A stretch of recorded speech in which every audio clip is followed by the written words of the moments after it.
समय रहते डॉक्टर्स और तमाम चीजें अवेलेबल की जाती, क्योंकि हमने रात दिखाया भी था कि जिस अस्पताल में ट्रॉमा सेंटर में हम गए थे सिकंदर राव के अंदर बिजली की व्यवस्था भी नहीं थी। हमारे सामने ही जनरेटर वहां मंगाए जा रहे थे। हाँ। जितने भी लॉक रूम थे वो लॉक पड़े हुए थे। वहां पर कोई डॉक्टर नहीं था। नर्सिंग स्टाफ के नाम पर वहां एक थे, बाद में नर्सिंग स्टाफ को वहां बुलाया गया। एम्बुलेंस नहीं थी, बाद में एम्बुलेंस की संख्या बढ़ाई गई। तो ये अगर समय रहते कर लिया जाता तो बहुत सी जिंदगियां जो अब नहीं है हमारे बीच में उनको बचाया जा सकता था। इसके साथ साथ एक और सवाल यहाँ पर ये रहेगा कि फॉरेंसिक की टीम पहुंची हुई है, डॉग स्क्वाड लगातार वहां पर तलाश रही है। क्या बड़ा चैलेंज रहने वाला है? क्योंकि देखिए बीते दिन जिस तरीके से वहां पर बारिश हो रही है, रात से वहां पर लगातार बारिश हो रही है, या यूं कहे रुक रुक कर बारिश हो रही है, इससे क्या बड़े चैलेंजेस फेस करने पड़ रहे हैं फॉरेंसिक की टीम को?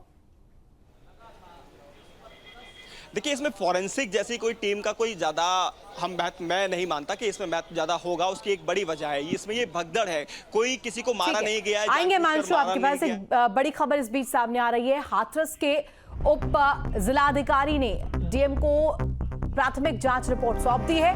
बड़ी खबर बता रहे, रिपोर्ट में बाबा के निजी सुरक्षा कर्मियों को जिम्मेदार बताया गया है। काले कपड़ों में तैनात सुरक्षा कर्मियों ने ही धक्का मुक्की की थी। तो देखिए अब यहां पर खुलासा होना शुरू हो गया है। जिस तरीके से जानकारी मिल रही है कि एसडीएम ने अब डीएम को प्राथमिक जांच की जो रिपोर्ट है, यानी कि जो प्राइमरी रिपोर्ट है वो यहां पर दे दी गई है। हाथरस के एसडीएम ने यहां पर डीएम को रिपोर्ट सौंप दी है। इस रिपोर्ट में साफ तौर पर कहा गया है काले कपड़ों में तैनात सुरक्षा कर्मियों ने ही धक्का मुक्की शुरू की थी, जिसकी वजह से यहां पर जो स्थिति उत्पन्न हुई, यहां पर वाद विवाद हुआ और इसके बाद भगदड़ एक तरह से मचती है और इसी के बाद यहां पर ये भयावह तस्वीर जो है वो सामने आती है। हिमांशु हमारे साथ लगातार बने। हिमांशु, देखिए अब रिपोर्ट सौंप दी गई है एसडीएम द्वारा डीएम को और यहाँ पर बड़ा यहाँ पर खुलासा होते हुए नजर आ रहा है। रिपोर्ट में कहा गया है कि जो निजी सुरक्षा कर्मी थे, जो काले कपड़ों में वहां पर तैनात किए गए थे सुरक्षा के लिए, उन्हीं के बीच धक्का मुक्की होती है। अब बिल्कुल देखिए, जो भोले बाबा हैं इनके साथ एक बड़ा सुरक्षा दल इनका चलता है, एक बड़ी फ्लीट ये अपनी पर्सनल गार्ड्स के लेके चलते हैं। और अगर रिपोर्ट में ये कहा गया है कि जो सुरक्षा कर्मी हैं उनके द्वारा धक्का मुक्की दी गई, क्योंकि ये कहा गया था कि वहां से जो लोग थे वो बाबा को देखना चाहते थे, जिस तरह से होड़ में थे, और उनको रोक कर उनको धक्का देना, तो वहां से वो अगर शुरू हुआ है तो उनकी गलती साफ तौर पर इसमें है। और एफआईआर में उनका किसी का नाम नहीं है, अज्ञात में जरूर उनको डाला गया है। और इसमें अगर जांच रिपोर्ट में ये लिखा गया है तो ये बिल्कुल अब तय है कि उन सभी के नाम एफआईआर के अंदर खोले जाएंगे, उन पर कार्रवाई भी सुनिश्चित की जाएगी। लेकिन देखना होगा कि अब बाबा का भी इसमें नाम लिखा जाएगा, एफआईआर में नाम उनका लिखा जाता है या नहीं लिखा जाता है, दर्ज एफआईआर होती है या नहीं होती है। और अब आप यहाँ पे जो तस्वीरें देखेंगे, सीएम की फ्लीट यहाँ आ चुकी है। तस्वीरों में आप देख सकते हैं सीएम की फ्लीट यहाँ आ चुकी है। अंदर फिलहाल जो जिला अस्पताल है उसके अंदर, हाथरस के अंदर सीएम की फ्लीट एंट्री कर रही है। आप तस्वीरें यहाँ पर देख सकते हैं। मुख्यमंत्री योगी आदित्यनाथ हाथरस के जिला अस्पताल में पहुंच रहे हैं। उनकी फ्लीट जो है वो आ गई है, गाड़ियां अंदर एंट्री हुई है। और अब आप देख सकते हैं यहां पर मुख्यमंत्री योगी आदित्यनाथ की फ्लीट पहुंचते हुए सीधे तौर पर मुख्यमंत्री योगी आदित्यनाथ यहां पर आ गए हैं। अब वो यहां से जो लोग एडमिट हैं, जो इंजर्ड हुए थे, उनसे मिलेंगे, सीधे तौर पर उनका हाल जानेंगे और उसके बाद उनसे बातचीत करने के बाद यहाँ से वापस पुलिस लाइन जाएंगे। लेकिन फिलहाल आप देख सकते हैं मुख्यमंत्री योगी आदित्यनाथ की जो फ्लीट है वो डिस्ट्रिक्ट हॉस्पिटल पहुँच गई है और जो जांच रिपोर्ट की बात आप कर रहे थे वो भी दे दी गई है डीएम को। तो डीएम उस जाँच रिपोर्ट को सीधे तौर पर मुख्यमंत्री को देंगे और उसी जांच रिपोर्ट के आधार पर मुख्यमंत्री हो सकता है प्रेस कॉन्फ्रेंस, प्रेस वार्ता रखें। लेकिन उनकी जो फ्लीट है वो फिलहाल अस्पताल में आ रही है। सीधे तौर पर अभी आप देख सकते हैं डिस्ट्रिक्ट हॉस्पिटल के अंदर जो गाड़ियां हैं, एक के बाद एक जो गाड़ियां हैं वो अंदर एंट्री यहाँ पर हो रही है। तो कुल मिलाकर मुख्यमंत्री जिला अस्पताल हाथरस पहुँचे हैं और यहाँ पर अब वो मरीजों से मुलाकात करेंगे, जो मरीज एडमिट हैं यहाँ पर, जो सत्संग के दौरान घायल हुए थे। तो मरीजों से मुलाकात के बाद मुख्यमंत्री यहाँ से सीधा वापस पुलिस लाइन जाएंगे, जहाँ पर वो प्रेस कॉन्फ्रेंस करेंगे। 12:30 बजे का समय उनके द्वारा दिया गया था और 12:30 बजे वो प्रेस कॉन्फ्रेंस करते हुए नज़र भी आएंगे। लेकिन फ्लीट यहाँ पर फिलहाल आती हुई जो गाड़ियाँ हैं वो अस्पताल के अंदर आती हुई और गाड़ी जो है मुख्यमंत्री की वो आएगी और उसके बाद सीधा मुख्यमंत्री जब उतरेंगे तो उनकी तस्वीरें भी हम आपको यहाँ से दिखाएंगे। हमारे विजय अमित कुमार जो कि लगातार बने हुए हैं और दिखा रहे हैं आपको तस्वीरें, वो दिखाएंगे यहाँ से सीएम की, क्योंकि आगे बैरियर लगा दिए गए हैं, बैरिकेडिंग लगाकर मीडिया को भी आगे जाने की परमिशन नहीं है, तो डिस्टेंस रखा गया है। मुख्यमंत्री यहाँ जब आएंगे तो सीधा सबसे पहले जो अस्पताल के अंदर मरीज भर्ती हैं जिनका उपचार अभी चल रहा है, सत्संग के दौरान भगदड़ में जो घायल हुए थे उनसे वो मिलेंगे। उनसे मिलने के बाद यहाँ से वो आगे जाएंगे और उसके बाद सीधे तौर पर मीडिया से बातचीत करते हुए दिखाई देंगे।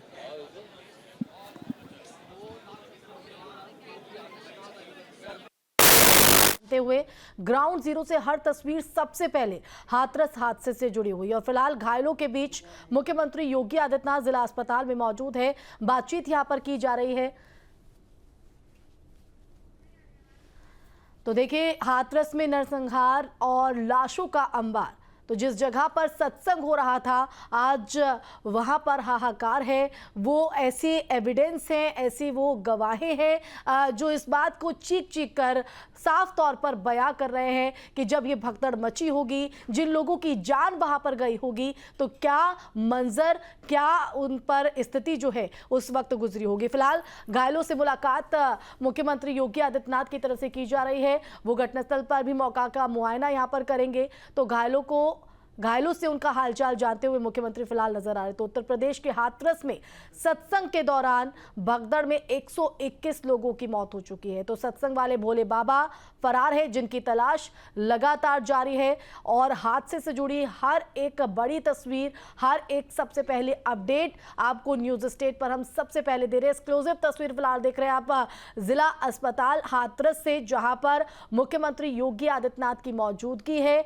घायलों से हालचाल और पूरे घटनाक्रम को शायद कहीं ना कहीं वो समझते हुए नजर आ रहे हैं, क्योंकि वो तमाम चश्मदीद हैं जो बाबा के सत्संग में मौजूद थे।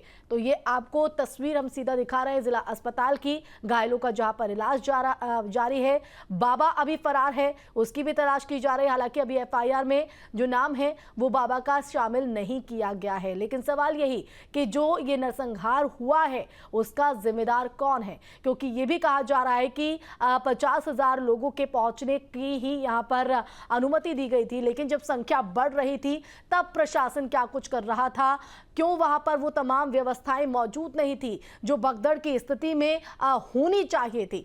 तो ये तमाम ऐसे पहलू हैं जो अभी जांच का विषय हैं। जांच में क्या कुछ निकलकर सामने आएगा ये देखना होगा, लेकिन 121 लोगों की जिंदगी इस दौरान चली गई है। जवाबदेही किसकी है ये तय करना भी अपने आप में एक बड़ी चुनौती होगा। फिलहाल मुख्यमंत्री जिला अस्पताल में मौजूद है, उनसे मुलाकात, घायलों से उनका हालचाल जानते हुए पूरे घटनाक्रम की, क्योंकि किस तरह से, क्योंकि अब ये जानकारी भी सामने आ रही, क्योंकि एक के बाद एक बड़े खुलासे भी हो रहे हैं। जिस बाबा के सत्संग में ये लाखों लोग पहुंचे थे, उस बाबा पर कई केस ऑलरेडी दर्ज हैं। एक यौन शोषण का आरोप भी है। जब से ये हादसा हुआ है बाबा अंडरग्राउंड है, तलाश यहां पर की जा रही है, क्योंकि अगर बाबा पाक साफ है, बाबा ठीक है, तो बाबा अभी तक अपने उन समर्थकों जिन्होंने अपनी जान इस सत्संग के दौरान गंवाई है उनके लिए आगे आकर कुछ भी क्यों नहीं कहा है, क्यों उनकी मदद के लिए बाबा आगे नहीं आया है। तो आपको बता दें कि काले कपड़ों में मौजूद जो सत्संग में लोग थे उन्होंने धक्का मुक्की शुरू की थी और उसके बाद ही ये भगदड़ मची और करीब 1.5 से 2 घंटे तक लोग जो हैं वहां पर दबे रहे।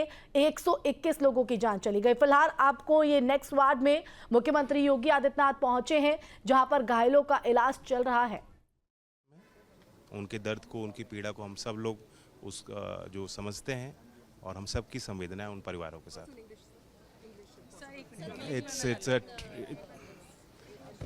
It's a big tragedy, and we are still assessing the damage, the numbers of casualties, number of people who have been affected in this. Our solidarity and condolences with those families. We are trying our best. I'm in touch with the district administration. The Chief Minister of Uttar Pradesh is also directly monitoring this. In fact, today he will also visit and engage in further meetings with the officials. And whatever the reasons may be, we'll go to the bottom of that. Thank you. देखिए, इस हादसे ने पूरे देश को हिलाकर रख दिया है। 121 लोगों की मौत का जिम्मेदार कौन है, यही सवाल लगातार बने हुए हैं। इन सवालों के बीच मुख्यमंत्री योगी आदित्यनाथ खुद घायलों के बीच पहुंचे हैं, उनसे मुलाकात कर रहे हैं, उनका हालचाल जाना जा रहा है, क्योंकि इन 121 जिंदगियों में सबसे ज्यादा महिलाओं की संख्या बताई जा रही है। हिमांशु भी लगातार हमारे साथ लाइव बने हुए हैं। हिमांशु, अभी मुख्यमंत्री योगी आदित्यनाथ घायलों के बीच मौजूद हैं, उनसे मुलाकात कर रहे हैं, उनका हालचाल जान रहे हैं। आगे अगला पड़ाव मुख्यमंत्री का क्या होगा इसके बाद? बिल्कुल, देखिए मुख्यमंत्री फिलहाल जितने भी कल जो सत्संग के अंदर भगदड़ में घायल मरीज हैं उनसे बातचीत कर रहे हैं, उनसे पूछ रहे हैं कि किस तरह से ये हादसा हुआ, क्योंकि उनसे भी डायरेक्ट कांटेक्ट, ताकि मुख्यमंत्री जब ब्रीफिंग करें तो उनको एक एक बात के बारे में पता हो और अधिकारी जब उनसे बताएं तो इसमें कोई गैप ना हो। तो इसीलिए खुद भी मुख्यमंत्री बातचीत करते हुए दिखाई दे रहे हैं, मरीजों से उनका हालचाल जानते हुए दिखाई दे रहे हैं। अगले पड़ाव की अगर हम बात करें तो 12:30 बजे की प्रेस कॉन्फ्रेंस मुख्यमंत्री योगी आदित्यनाथ द्वारा रखी गई है। 12:30 बजे वो प्रेस ब्रीफिंग करेंगे कि कल से अब तक इस पूरे घटनाक्रम को लेकर क्या एक्शन सरकार की तरफ से लिया गया, एफआईआर में जो नाम दर्ज किए गए हैं उन पे क्या कार्रवाई की जाएगी, जो आयोजक कर्मी थे उनके खिलाफ क्या एक्शन लिया जाएगा, या प्रशासनिक अधिकारियों जो लू पॉइंट रहे हैं यहाँ पर उनके खिलाफ क्या कार्रवाई की जाएगी। क्योंकि एसडीएम ने रिपोर्ट डीएम को सौंप दी है और उसमें ये बताया जा रहा है जो बाबा भोले के साथ जो उनके सुरक्षा कर्मी रहते हैं, यानी निजी सुरक्षा कर्मी जो ब्लैक ड्रेस में उनके साथ हमेशा देखने को मिलते हैं, उन्होंने पब्लिक को रोका और उसके बाद उन्हें जब धक्का देना शुरू किया वहां भगदड़ का माहौल बना। ये निकलकर एक रिपोर्ट सामने आई है और ये रिपोर्ट डीएम को सौंपी गई है। वही रिपोर्ट आगे मुख्यमंत्री को सौंपी जाएगी और उसी रिपोर्ट के आधार पर प्रेस ब्रीफिंग मुख्यमंत्री योगी आदित्यनाथ 12:30 बजे करते हुए नजर आएंगे। रिपोर्ट के अंदर क्या कुछ अहम बिंदु रखे गए हैं उन बिंदुओं को भी मुख्यमंत्री पढ़ेंगे। इसके अलावा गाज किस पर गिरनी है ये भी देखने को मिलेगा 12:30 बजे। क्या वाकई फेलियर जो है पुलिस प्रशासन का भी रहा, क्या एलआईयू की तरफ से फेलियर रहा कि इतनी बड़ी घटना जो हुई उसकी जानकारी नहीं समय पर दी गई, अगर दी जाती तो कुछ जानों को बचाया जाता। ओवरऑल वो पूरा ऑब्जर्व कर रहे हैं और ऑब्जर्व करने के लिए उन्होंने पहले ही कल डीजीपी को लखनऊ से रवाना कर दिया था, प्रमुख सचिव को रवाना कर दिया था। इसके अलावा जो कैबिनेट मंत्री हैं और 2 मंत्री अन्य सरकार में जो हैं उनको भेज दिया। बिल्कुल हिमांशु, लेकिन हालांकि जांच में और क्या कुछ निकलकर सामने आता है, क्योंकि इस हादसे में एक के बाद एक बड़े खुलासे यहाँ पर हो रहे हैं। जैसे कि आपने उन काले कपड़े वाले लोगों की बात करी जो कि बता रहे हैं कि वो सुरक्षा कर्मी थे, उनकी तरफ से धक्का मुक्की की जाती है और उसके बाद से ही जो हालात है वो बद से बदतर होते हैं। 1.5 से 2 घंटे तक लोग वहां पर फंसे रहते हैं, 121 जिंदगियां चली जाती है। लेकिन अब आयोजनकर्ता जो हैं वो सवालों के घेरे में खड़े हुए हैं, क्योंकि ये भी जानकारी सामने आ रही है कि 80,000 लोगों की भीड़ की यहां पर अनुमति मांगी गई थी और जो आयोजनकर्ता को मानकों के मुताबिक व्यवस्था यहां पर करनी थी वो सारी व्यवस्था सत्संग के दौरान नहीं की गई, जिसका खामियाजा 121 लोगों को और सैकड़ों जो घायल हैं उनको उठाना पड़ा। हिमांशु, बिल्कुल, देखिए इसमें कोई दो राय नहीं है। देखिए जो ये निजी कार्यक्रम था, सबसे पहले समझना होगा निजी कार्यक्रम के अंदर जो मैनेजमेंट होता है वो आयोजकों का होता है, अंदर का सारा मैनेजमेंट देखना। बाहर जो सिक्योरिटी होती है जरूर पुलिस फोर्स वहां पर भेजी जाती है ताकि वहां पर किसी तरह का कोई माहौल खराब हो तो पुलिस वहां पर अवेलेबल रहे और संभाल ले मोर्चे को। एलआईयू की टीम भी वहां पर भेजी जाती है वहां पर पूरे कार्यक्रम पर नजर बनाने के लिए, ताकि कोई किसी तरह की बयानबाजी वहां अगर की जाती है तो उसको वो रिपोर्ट में लगाकर आगे शासन को आगे भेजती है। एलआईयू का ये काम होता है, लेकिन मैनेजमेंट का काम जो आयोजक हैं उनका ही होता है। और हमारी जो महिला पुलिस कांस्टेबल है, जो उनसे बात हुई थी, जो घटना स्थल पर मौजूद थी जहां पर यह हादसा हुआ सत्संग के दौरान, जब वो महिलाओं को बचा रही थी वो खुद हादसे का शिकार हो गई, वो खुद उनको काफ़ी चोटें आई हैं, वो एडमिट भी हैं, पुलिस की वर्दी के अंदर ही थी। उनसे जब बात हुई उन्होंने बताया कि एकदम से भगदड़ वहाँ पर मची और वहाँ भगदड़ मचने की वजह उन्होंने 2 कारण बताए। तो कुछ लोग जो उनके चरणों की धूल है उसको लेना चाहते थे, कुछ लोग जब बाहर निकल लिए थे तो उनको रोक दिया गया था गेट पर ही, और जो रोकने वाले लोग थे वो बाबा के जो पर्सनल गार्ड थे, जो ब्लैक कमांडो उनको कह सकते हैं बाबा के लिए वो काम कर रहे थे उसका। तो उनके द्वारा जब भीड़ को रोका गया और धक्का मुक्की अंदर से हुई तो लोगों का गिरना शुरू हुआ और लोग एक के ऊपर एक चढ़ने लगे और उसके बाद लोगों का दम घुटना शुरू हुआ। बराबर में ही खेत था, बताया गया है वहां पर खेत के अंदर पानी भरा हुआ था। कल बारिश भी हुई थी, रुक रुक कर बारिश कल पूरे दिन होती रही थी। तो जब नीचे लोग गिर जा रहे थे और उनके ऊपर लोग चढ़ जा रहे थे तो कान, आंख, नाक सब में जो गीली मिट्टी थी वो चली गई थी और उसके बाद सांस लेने में दिक्कतें होने लगी थी और उनका दम यानी घुटने एक की तरह वजह से उनकी अगर मौतें हुई। देखा जो जाए पोस्टमार्टम तो रिपोर्ट है, अनुमति लेने और देने में दोनों में बड़े स्तर पर लापरवाही हुई है। हिमांशु, बिल्कुल इसमें कोई दुराय नहीं है। देखो, अनुमति दी गई क्योंकि धार्मिक कार्यक्रम है, अक्सर धार्मिक कार्यक्रम को अनुमति दी जाती है, लेकिन उसके बाद उसको नज़र बनाए रखना कि जो धार्मिक कार्यक्रम कर रहे हैं जितनी संख्या उसमें लिखी गई है उससे अगर डबल हो रही है तो उसके बारे में आला अधिकारियों को जानकारी दें और वहां से पहले ही प्रिकॉशन लेते हुए एम्बुलेंस और तमाम जो व्यवस्थाएं हैं वो करनी चाहिए। मैनेजमेंट का काम होता है कि अंदर प्रॉपर तरीके से अगर लोग बढ़ रहे हैं या तो उनको बाहर रोका जाए कि इससे ज़्यादा कैपेसिटी अंदर नहीं है, आप अंदर ना जाएं, क्योंकि हालात खराब होने की स्थिति बन जाती है। सबसे बड़ी बात, इस सत्संग के अंदर सभी लोग नीचे जमीन पर बैठे हुए थे, ऊपर उबड़ खाबड़ पूरा वो जो कैंप बनाया हुआ था जिसके अंदर ये चल रहा था आयोजन, वो पूरा उबड़ खाबड़ था। तो वहां पर लोग ठोकरे खाकर भी गिरे और गिरने के बाद फिर उनको उठने का मौका ही नहीं मिला। मॉब जब भागी, एक तरफ भीड़ भागी, तो चाहे महिला हो चाहे बच्चे हो, सिर्फ दर्दनाक चीखें उनकी वहां पर सुनाई दी और बाद में कुछ देखने को मिला तो किसी छोटे बच्चे की दूध की बोतल वहां पर देखने को मिली, छोटी चप्पलें मिली, महिलाओं की चप्पलें। वो नजारा अति भयावह देखने में ही हृदय विदारक है, क्योंकि जो तस्वीरें देख रहे हैं उसने हर किसी को झकझोर कर हिमांशु यहाँ पर रख दिया है।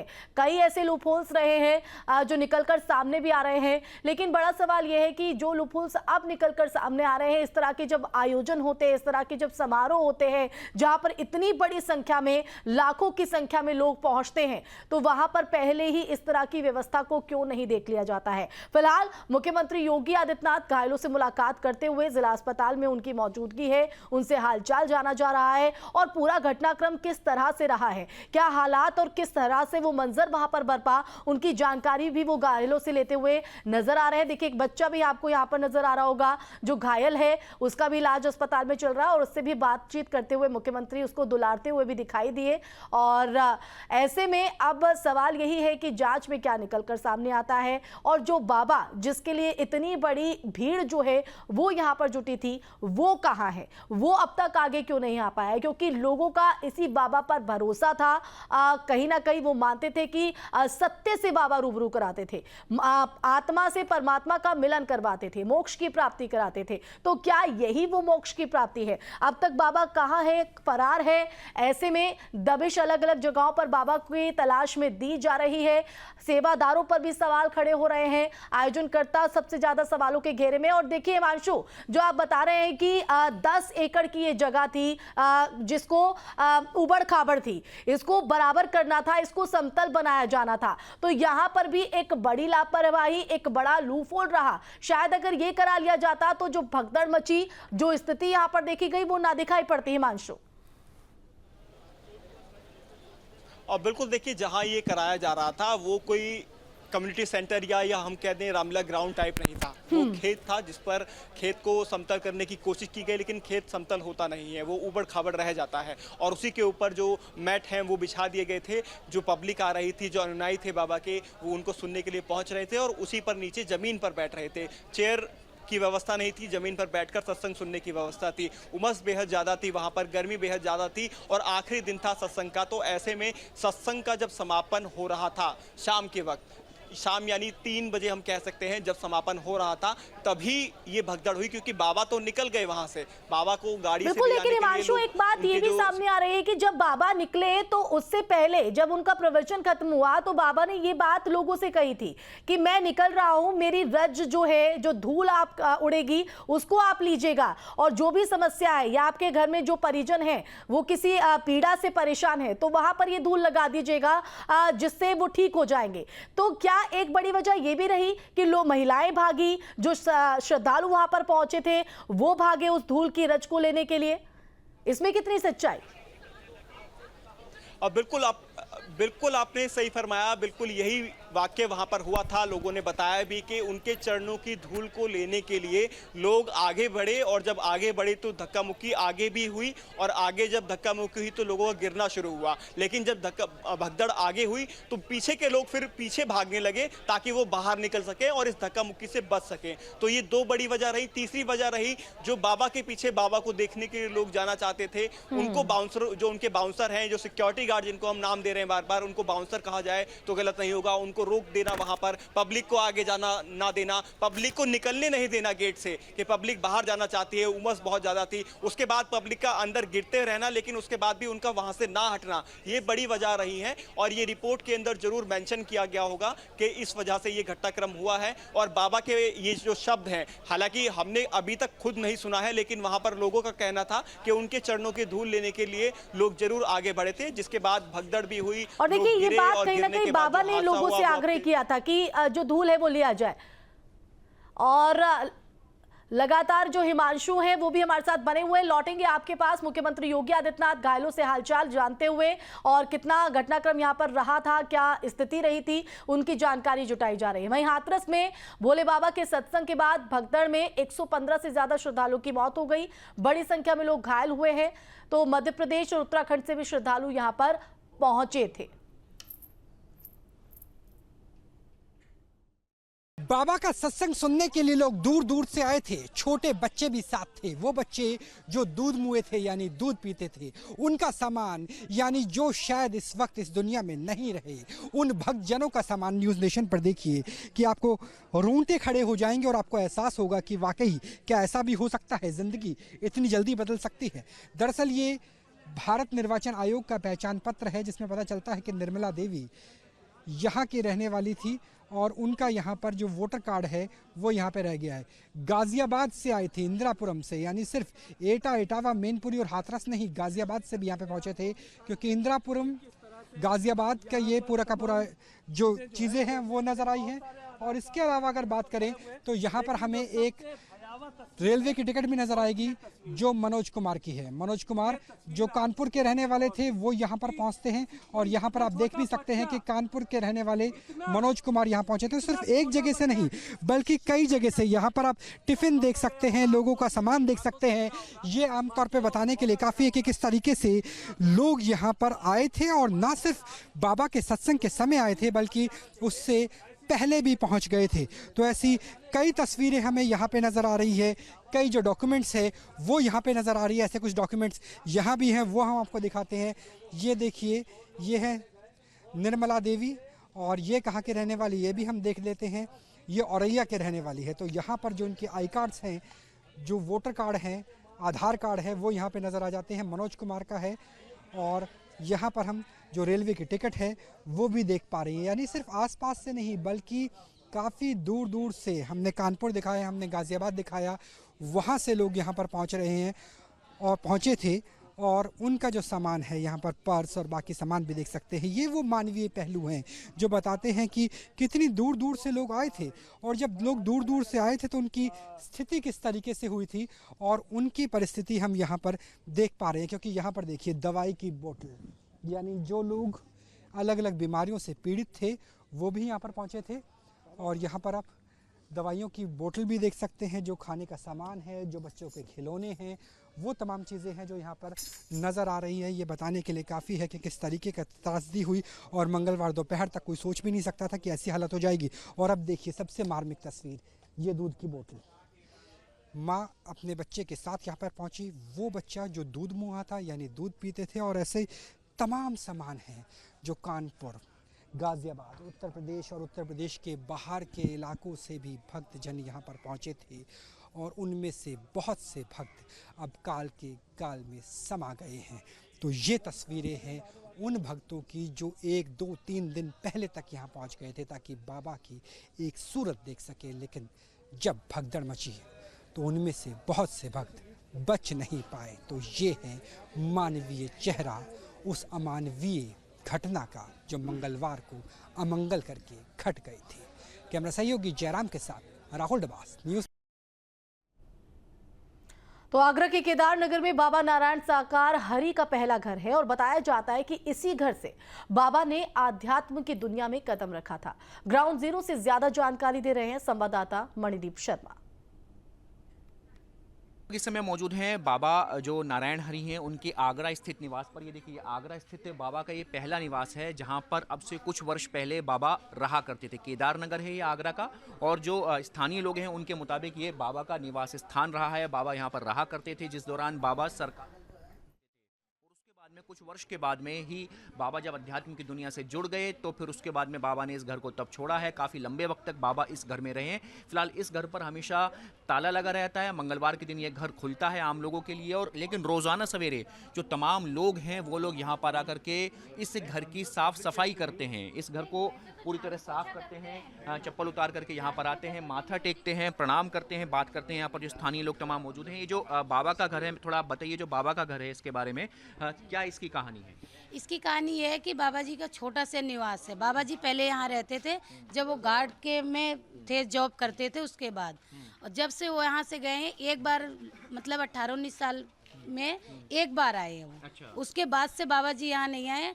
इन लोगों का श्रद्धा है, पोछा लगाती हैं यहाँ पे, करती है, नमन करके जाती है। 18-19 साल से नहीं आए हैं यहाँ? नहीं आए हैं। उससे पहले रहा करते थे? हाँ, उससे पहले बहुत पहले रहते थे। उसके बाद जब से हम भाई आए, हम देख रहे हैं यहाँ से, तब से तो बाबा जी एक बार आए, बाबा जी और माता जी। अच्छा। उसके बाद से नहीं आए वो। और रोजाना भक्त आते हैं? रोजाना भक्त आते हैं। क्या होता है रोजाना सवेरे? रोजाना झाड़ू लगाएंगे, यहाँ पे पोछा लगाएंगे, उनका नमन करेंगे, उनका सेवा करेंगे। सेवा श्रद्धालु हैं भाई, दया भक्ति वाले हैं, सब करके चले जाए। बाबा जी के ताला भी नहीं खुलता है। अच्छा। बस यही बाहर से नमन होती है, बाहर से ही नमन? बाहर से ही नमन करते हैं लोग। अच्छा, तो रोज देखिए इस तरीके से भक्त आते हैं? हाँ, ऐसे रोज पब्लिक, रोज सुबह शाम, रोज सुबह शाम। मंगलवार के ज्यादा भीड़ होती है, मंगलवार बहुत लोग आते हैं। अच्छा। मंगलवार के बाहर से भी लोग आते हैं दर्शन, बाहर से भी आते हैं? बाहर से भी आते हैं। अभी ये जहाँ घटना हुई है वहाँ से भी लोग आते हैं यहाँ पे। अच्छा। दर्शन करने।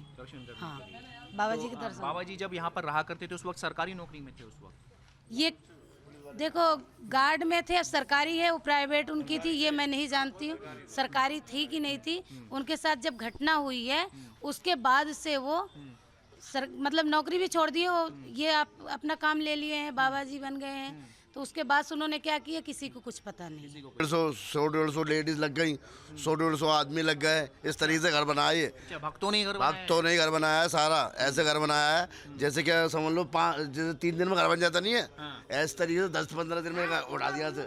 अच्छा। सत्संग से आए थे। हाँ। तो रास्ते में उनकी तबीयत खराब हुई थी। अच्छा। तो फिर वो रात को क्या कहते हैं यहीं आए थे सत्संग से लेके, सुबह उसको होश आया, उसने चाय पिया है, पानी पिया है। उसके बाद उसकी सांस फिर दोबारा चली गई है। अच्छा। हालांकि बाबा ही ने तो कही थी लड़की खत्म हो गई, उसका दाह संस्कार कर दो ले जाके। लेकिन अम्बल के चौतरा में जो इनके लोगों ने क्या कहते हैं नाटक किया था, उसके चक्कर में ही बाबा का नाम बदनाम हुआ था। अच्छा, ये तमाम लोग हैं, देखिए तमाम इस तरीके से लोग आते हैं, रोजाना आते हैं। श्रद्धा है लोगों की, आकर के यहाँ पर नमन करते हैं बाबा जी की कुटिया को। और नमन करने आप रोजाना आते हैं कुटिया? मैं सर बम्बई से आया हुआ हूँ, यहाँ पे मेरे को 15 दिन हो गया। अच्छा। तो मैं काफ़ी दिन से मैं कर रहा हूँ यहाँ पे नमन। मेरा नाम है बिमोहन सिंह। अच्छा। मैं रहता हूँ बम्बई में, ठाणा में। अच्छा। महाराष्ट्र में। तो कैसा अनुभव है बाबा जी की कुटिया पर नमन करने का? नमन करने को मेरे को बहुत अच्छा लगता है, और अच्छा श्रद्धा मेरी बहुत अच्छी चल रही है। पैदा से ही किराए पे ही रही हूँ। पैदा मेरा किराए पे ही यही है। अच्छा। हाँ, और शादी बुआ रह गई, बाल बच्चे रह गए, ब्याह शादी रह गई, तब तक कोई मालूम नहीं है। तो सगियों कहते मकान में अच्छे रह के नहीं है। अरे सेठानी मैंने किराएदार नहीं थे, सेठानी कहेंगे तो मकान वाले थे क्या कहेंगे। तो मैंने चद्दर को मकान लाया कि जैसा पानी पर है नहीं, पड़री बोले, ऐसा मकान लाओ कि भाई मैं रोटी बनाऊं। अच्छा। और भाई मैं रहूं। सेठानी कोई नहीं की बात चद्दर में थे, परमात्मा के में चरणों में। इनके आशीर्वाद से आपको हुआ है? इतना हुआ है कि आज मैं खुद के मकान में हूँ, सगन के ब्याह शादी आ गए और खूब आराम से रह रहे। में जुड़ करके तमाम भक्त जो हैं इसी तरीके से रोजाना, उनकी कुटिया है, पहला निवास स्थान है। लगभग 18 से 20 वर्ष पहले यहीं से ही उन्होंने अध्यात्म की दुनिया में अपना कदम रखा था, उनको अनुभव हुए थे, और फिर तब वो इसी घर में रहा करते थे। जो एक कहानी इसके पीछे प्रचलित है कि कोई उनकी भतीजी थी जिसके अंदर जान फूंकने की बात उन्होंने कही थी, वो कहानी भी इसी घर की है। फिलहाल ये घर है आगरा के जो है केदार नगर में मौजूद, और ये बाबा का पहला घर है। वीडियो जर्नलिस्ट सिद्धार्थ गुप्ता के साथ मणिदीप शर्मा।